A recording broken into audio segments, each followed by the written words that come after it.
Before we get to that, make sure y'all get to our channel, Hooli TV. Like, subscribe, share, promote. It's free, man. It don't cost y'all a thing, man. It's free 99, man. But yeah, definitely hit that like button for sure, for sure. You know what I'm saying? Yeah. Definitely hit that subscribe button, share, and tell your people about it. Yeah. So to transition, bro, I wanted to ask you about your comedy ventures. You know what I'm saying? How has that been in you know what I'm saying, transitioning those talents and skills? So the comedy venture is I started comedy before on the scene. So on the scene was kind of like my comedic way of doing content. Okay. So I'm going into this will be my third year doing comedy. I ain't gonna lie, I came in hot. I started doing on the scene TV more and more, and comedy less. Okay. I'm finding my mojo back on the stage. Okay. You know what I'm saying? So now I'm hitting more open mics. So people can start seeing me on stage a lot more, and the fact that I have a bigger platform, or I got a little notoriety. It's like, oh shit, he do comedy. It's like, hey, hold on now. I'm finding myself back on the stage because I was a beast. I was a motherfucking beast, literally right before on the scene TV, and it's like shit. I started doing on the scene TV and stopped working on my craft. Like I used to write jokes every single day. like, and they wasn't even funny. I was just writing every single day when I had a job. Like when I'm at work, I'm literally working and writing jokes, and I go over to my guy, hey man, what you think about this? Hey, when your baby mama piss you off, ain't that some shit? They're like, nah, you need to keep working on that. Like, all right, bet, say less.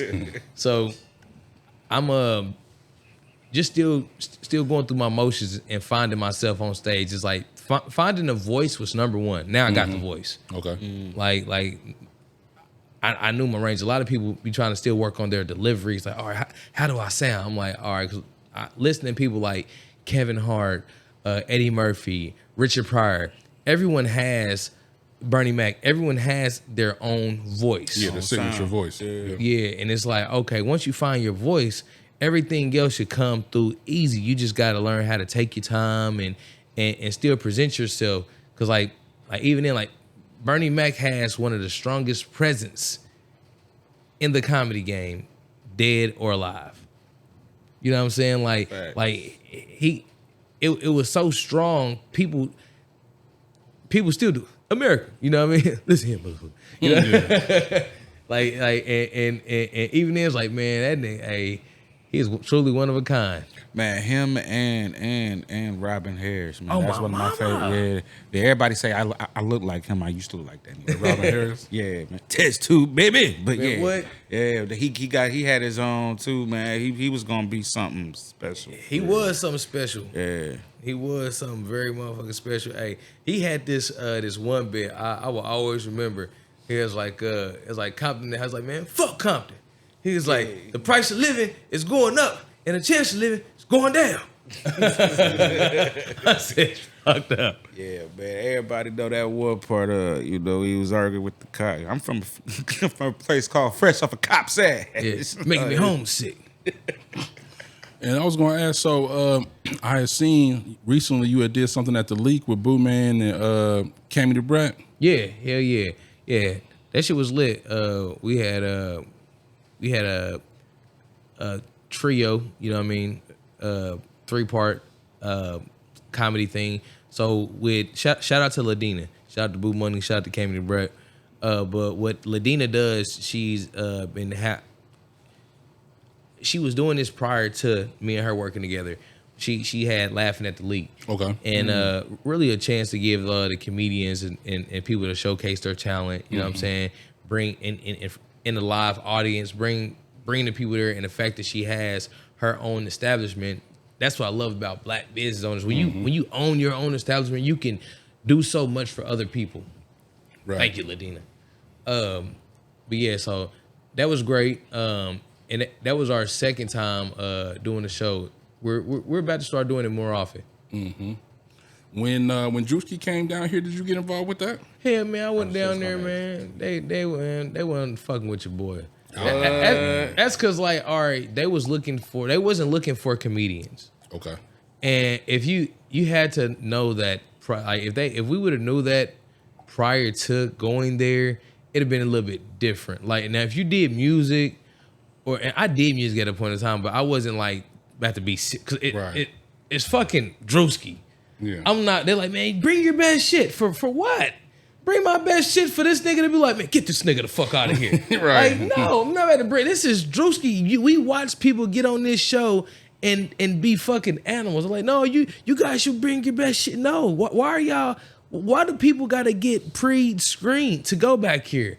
Like, and this ain't got nothing towards Drewski. You know what I'm saying? Like, it was just like one of them things. I was just like, okay, this shit ain't for me. Mm-hmm. This shit ain't for me. This is for motherfuckers who want their 5 seconds of fame. You know what I'm saying? Mm-hmm. And I'm like, I'm not about to humiliate myself. Like, and I'm a comedian, but I ain't about to do the most to get back here. And then I found out people had to wait like 7-8 hours. Past that, I was like, oh yeah, that would have been too long without I got kids and shit. One thing about me that I've learned, I'm not bigger than nobody program, but I got my own program. So I would be like, no, fuck this shit real fast. And he was like, man, you gonna go back in there? I was like, I ain't going back in. I went up there. It was me and 3 girls. I was like, hey, I was like, shake that ass on the scene, shake that ass on the scene. And I had 2 girls bouncing their ass. You know what I'm saying? They was like, I don't know. And I was like, man, that's a good song. They was like, what do you do? I'm like, I'm the rapper. I put this shit together.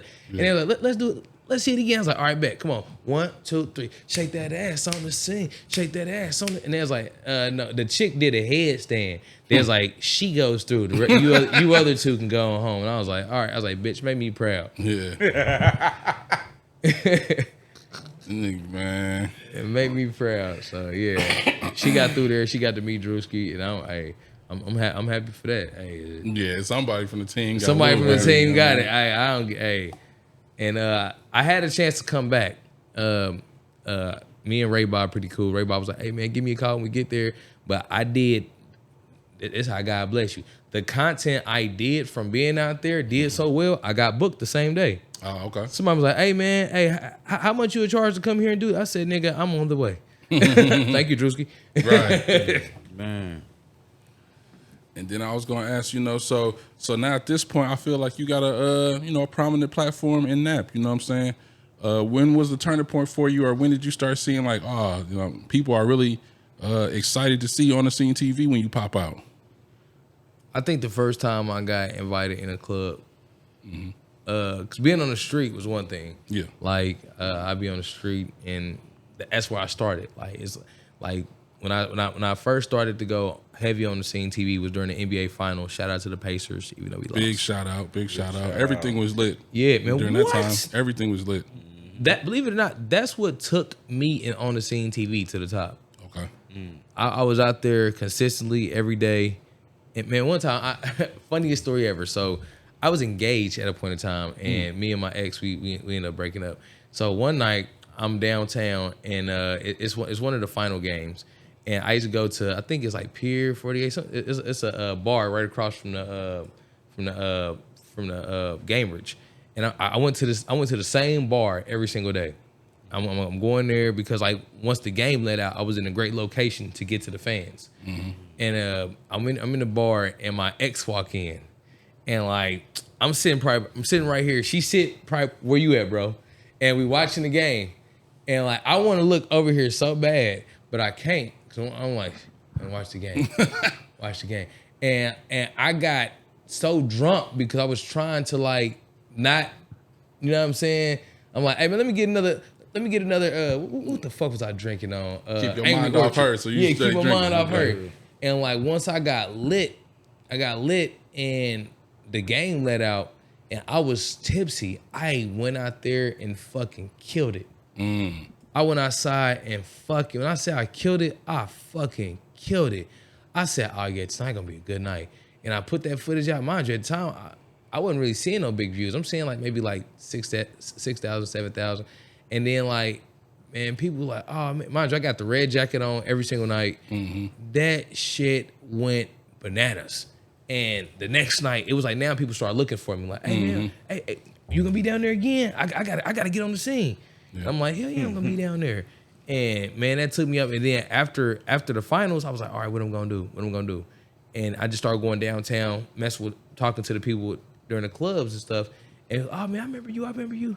And just by consistently doing it over and then the fact that I was posting it, and it's one thing to post something and you don't get like no traction. Right. The fact that I was posting it and the shit was going viral, like now that I think back at it, it was like pretty dope. But I wasn't caring about that. I was just like, I gotta keep going. I had a mission to accomplish. My mission to accomplish was basically to show myself, like, bro, you might be something big, bro.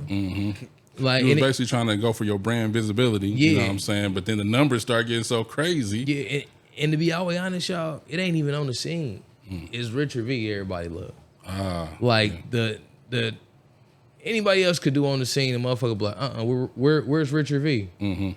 It's not really on the scene. It's the type of hospitality. I ain't gonna say that's not a good word. The type of endearment I show to people. Mind you, I've been showing it since day one, but it's one thing when you a nobody. Then I became a somebody, and was still showing. Man, I can see somebody I ain't seen since high school, and nigga, it's like this nigga just got out of jail. Nigga, what? Nigga, bro, I ain't seen you, bro. Oh my God, bro. And that's just me, period. You know, I'm a genuinely happy person. People make me happy. You know what I'm saying? So basically, you know what I'm saying, the people reciprocating the love that you've been giving out. You know what I'm saying? You finally getting it back. You know what I mean?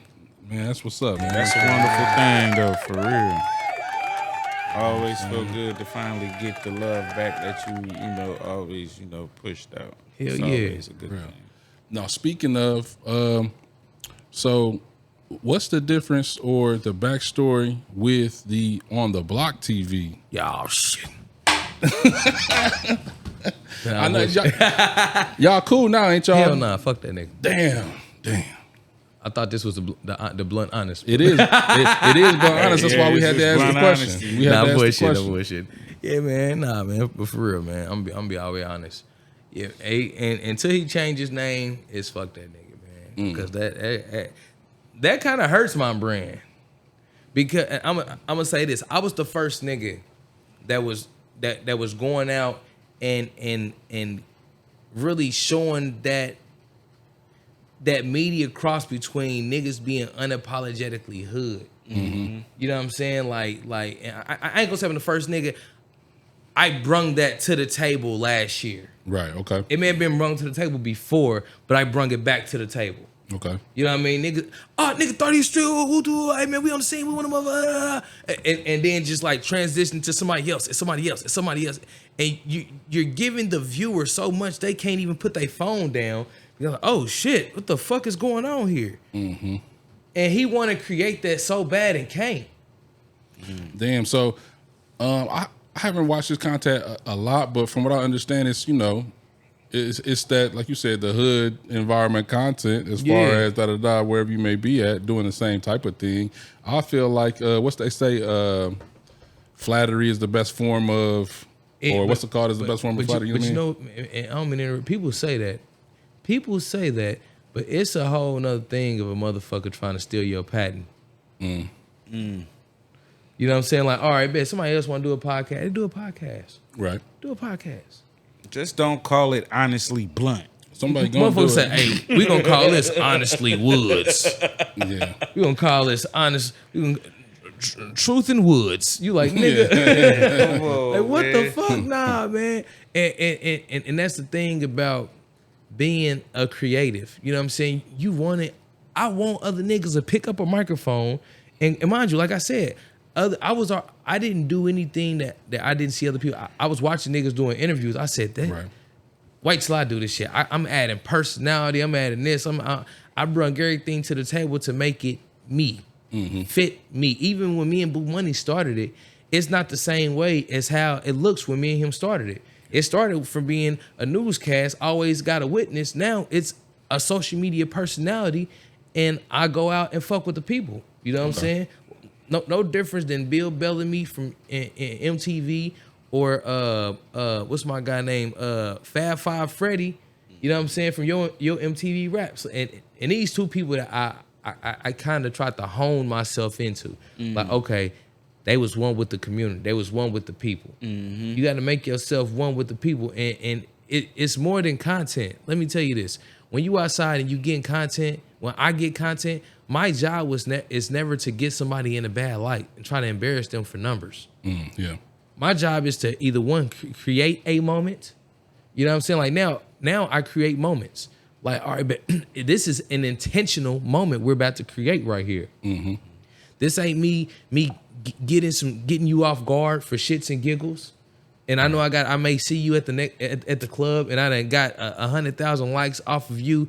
Stumbling around drunk. Yeah, like you know what I'm saying? Like that wasn't the goal. The goal was to push positivity. The goal was to show that, like, all right, yeah, these niggas may be from the hood, but guess what? We out here having a good time. Right. Hood niggas know how to have fun too. Just because you come from the hood don't mean you outside clutching all day. Right. I tell niggas, hey bro, put the gun up. Hey bro, put the money up. They don't need to see this shit. They need. I don't want a nigga to see this and be like, hey, I'm about to go rob him. Nah, I want a nigga to see you like, man, I wish I was out there last night. That's what I want everybody to see it and wish they was there. I seen y'all niggas having a good time on the scene. You know what I'm saying? That's all I ever want to push. And then when I met Buddy was doing his content was he was doing commentary. He was going out to the clubs and filming shit and putting his own commentary of how he saw it. Okay. And I said, nigga, that's brilliant. That nigga couldn't do his shit, so he came behind me and wanted to do me so bad. He said, fuck my brilliant. He had $1 million idea. Wasn't nobody doing that. Still ain't nobody doing that. Right. Nobody doing it now. You know what I'm saying? It could be done now. Shit. You know what I'm saying? Don't give up your idea, bro. Like, but he was so concerned of wanting to go behind me. He's like, oh man, people was telling me bro, did nobody tell you to do that? Now, I mean, maybe your shit was catching the traction, so you're like, let me get with the, you know what I'm saying? And the thing is, when he met me, I already had the traction. So I met him at an after hour spot. I met him at the after hour spot, got his number. He blew my line down like, hey, bro, we got to work. I'm like, At that time, I didn't let nobody in. Okay. I grew up very sheltered. Okay. So it's hard for me to let people in. A lot of people think I'm Hollywood. Nigga, when I leave here, I go home, chill with my kids, walk around in hoochie daddy shorts, nigga, with no shirt on. Nigga, comfortable, because I can't walk around in my drawers. So, nigga, I walk around in some shorts, nigga, and I just be, nigga, just chilling. Nigga, no shirt, just like that. That's my comfort. You know what I mean? I edit, do what I got to do. And so when I met Buddy, Buddy like, man, hey man, I want to, you know what I mean? I want to be down with the team. I don't care about no money. I just want to, you know what I mean? I want to be your cameraman. I'm like, all right, bro, I'm gonna try you out. At the time, I had a manager. I told my manager, hey, I'm about to try Buddy out. We went to Edinburgh to do a promo, and this was my first time like trying. Nope. Before Edinburgh, we had did a promo, and I got paid for the promo. The lady that paid me for the promo was like, hey, you did such a good job. I want to pay everyone that was involved. Makes sense. I said, cool. That's cool. So she paid me. She paid the cameraman. She paid the female that was in there. And this was his first gig with me. So maybe he thought, all right, bet. This every gig is going to get paid. I'm like, hey, bro, I'm trying. Right. I'm testing the waters out. I got to see how you are in every environment to really be an on-the-scene TV cameraman, because like, bro, I move and I'm an asshole. Hey, no, come on, nigga, bro. Hey, no, hey, Phil, hey, no, we ain't doing it. Hey, get up. Like, so you really be working type, yeah, you know bro, what I mean? I do this shit. A lot of people don't see, you know what I mean? Right. And I used to do it with like my friends and people I can trust, because I'm like, hey, if I talk to you like this, bro, I promise I'm only being this way because I want this. It gotta be. You know what it takes to, you know what I mean? Yeah, and at first it was just me doing it by myself, and it's like, all right, now you holding the camera. I'm like, I need you to, I need you to do good. You know what I'm saying? I feel it. Like certain people ain't gonna understand. All right, you're using my phone, so if the shit's out of focus, nigga, tap the screen, put it back in focus. You know what I'm saying? I don't want to get like if I done shot the scene and you give me my phone back and I'm watching this shit and it don't look right, I'm gonna be pissed. I can't recreate this scene. Right. It was raw. It was out there. How I feel? Hey man, can I get y'all to do that one more time? I ain't about to go do that shit. Yeah. Like so, I'm very brutal when it comes to my brand. So the fact that like when he came around, I'm like, all right, bet he all right, but he had a stench to him. My manager's like, hey man, you know, you go around people with money, you might not want to take him because he stinks. You know what I mean? You gotta let him know he stinks. Yeah. And I was like, I don't know how to do that. So one night we was at Shadow Lounge, and I would put on some deodorant.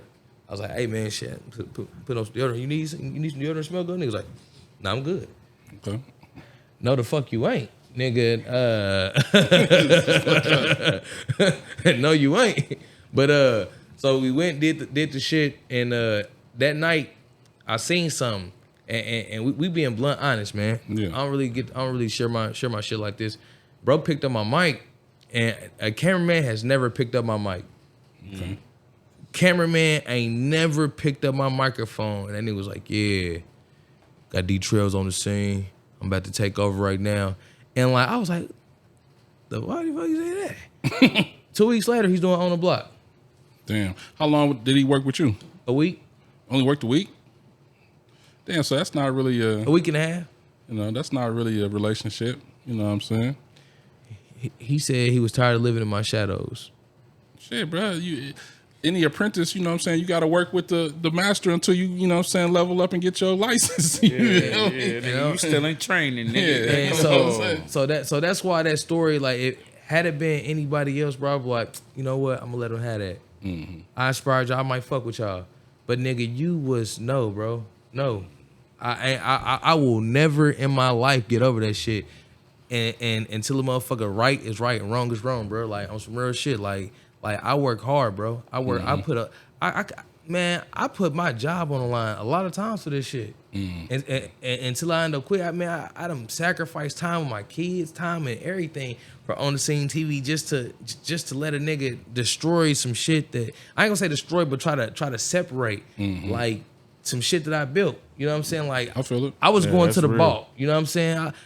The niggas in the hood was trusting me to come to the hood and they cover my safety to show, you know what I mean? Some real lit ass shit. Like, nigga, come to the bar, man. Hey, it's my birthday party. I was like, bro, I got to insure myself. All right, man, we go. And that shit, like, even this year, man, I'm still back outside, man. Shout out to everybody on 25th and Hillside, you know what I mean? Club Hillside, my boy Boo, everybody over there. Like, that's why On the Scene TV was thriving, because it was like, all right, bet. I ain't putting nobody on the back burner. If you from the hood, if you from the rich area, hey, we all gonna be on the scene. Facts. We all gonna be on the scene. This ain't like people like, oh no, leave that hood shit. Nah, I was getting the hood shit. Mm-hmm. The hood niggas fuck with me. Mm-hmm. I can go any hood gas. Oh shit, we live. Yeah. You know what I'm saying? Shit, the hood, and I'm from 34th and Whittier. Mm-hmm. You know what I'm saying? Like I fuck with everybody in the hood. Yeah. No, that's dope though. Shit, we had to get that backstory. You know what I'm saying? My last thing before we get up out of here, I wanted to ask you just about, you know what I'm saying, the algorithm, and what's a tip of advice that you will have for, you know, just a content creator to try to catch a rhythm? Man, I was told to create a habit. Mm-hmm. It takes 90 days to create a habit. And shout out to LaRusso. I seen a video. He was like, if you post every day for 90 days, by the end of your 90 days, you will have the traffic and the fan base that you're looking for. Every day for 90 days. Every day for 90 days. Okay. 90. And you get to the end of your 90 days and it didn't happen. You didn't give it give it another 90 days. But this shit happened for me in 90 days. Okay. This shit happened for me before the end of my 90 days. Mm-hmm. And I ain't stopped posting since. Like it became a habit. Sometimes when I go out and people like, man, like, some people invite me. I'm like, hey, I want you to come out, enjoy yourself. Don't be on the scene. Don't even bring the camera. Mm-hmm. But when I see people, like, hey man, you ain't got the camera. Where the fuck the camera at? Man, where the mic at, man? Right. Why you on the scene, nigga? You ain't on the scene. And I'm like, and I be feeling bad because I fuck with the people so bad. Mm-hmm. I was like, shit, fuck it. We on the scene. What we doing? They want to get their moment too. Shit. Yeah, hell yeah. And I fuck with that because it's like, the fact that people, I ain't gonna say people beg, the fact that people are asking to be on the platform. There's a demand for the, you know what I'm Yeah, saying, you know supply what I and mean? demand. They I'm want like, popular. shit. demand on top. I'm like, man, bet shit. Say less, nigga. Let's go. Like one guy's like, man, you don't never get me on there. And I was like, nigga, have I not? And I went back. I was like, man, we probably was a little tipsy. And fuck it, I'm getting you on there tonight. And it be little things like that, that just make me feel like, all right, baby, I'm doing something good. Some people may feel like I'm showing Naptown in a bad light, but hey, man, Naptown is Naptown, man. Right. Like, you got people that share fights. You got people that share murders. You got people that share bad business reviews. Yeah. I don't even do none of that, man, because I understand for us, like, ain't nobody gonna look out for us than us. The news only gonna come if you really up in that bag, if it's something amazing, or if you're just like, I ain't gonna. The news know who I am, right? Okay. The news ain't gonna invite me onto their show. Watch this until about next year. Mark my words. Next year they were like, oh yeah, we got on this. It's like you gotta have this national syndication about you, or be somewhere very popular in the eyes of others. Right. And I understand that now. Yeah. Yeah. That makes sense. And we headed there ourselves. We on our way, man. Ain't no rush for us. You know what I'm saying? We just slow grinding and, you know, working our way up the ladder, man. But where can they find you on the social media, big dog? Rich V48, RYCH V48, on Facebook, Rychard Valentine. And man, I appreciate y'all. I'm gonna say, bro, you sound like a battle rapper, bro. When I'm sitting here listening to you talk, I'm like, bro, you was eating them alive, wasn't you? Who you talking to, Big Kane? Yeah, Big Kane. Yeah. Oh yeah. But this the guy. For You real, was for a real. good. Okay, all right. We both like Did y'all tag team niggas? No Diddy. We have not done no two on twos. Yeah, we've done virtual 2-on-2s, Yep. if that makes Yeah. sense. Like during the pandemic Yeah. time, you know what I'm saying? But that was, you know what I'm saying, that was a good experience too. But we've been doing it probably like 18 years. He's been doing it like 18. Yeah. I've been doing it like 15. A lot of people don't know that battle rap shit was like the first content. Mm-hmm. Like for real. like 2010. Yeah. Man, that's all we used to watch on YouTube. Like Yeah, YouTube on lock, man. Shit has transitioned, but you know what I'm Yeah, saying? it's not The even crazy the thing, same. like you said, battle rap is like the fundamental for like comedy's the same shit. You Yeah. upset, you know what I'm saying? If I want to go and do some music, which we do music as well, you know what I'm saying? It's all based in that shit. So, you know what I mean? We Yeah. still got our roots, but we just want to thank you for coming out another man. time for Rychard V, you know what I'm saying? sir, yes, Appreciate sir. you pulling up to Blunt Honesty, man. Another yeah. one for the books, you know what I'm saying? It's Big C's main objective is to get cheese. It's Big Kane, the same nigga that killed off David Ruffin and Rick James. Man, another fire episode. Hooligan Gang. Bang, bang. We out, man. Yeah.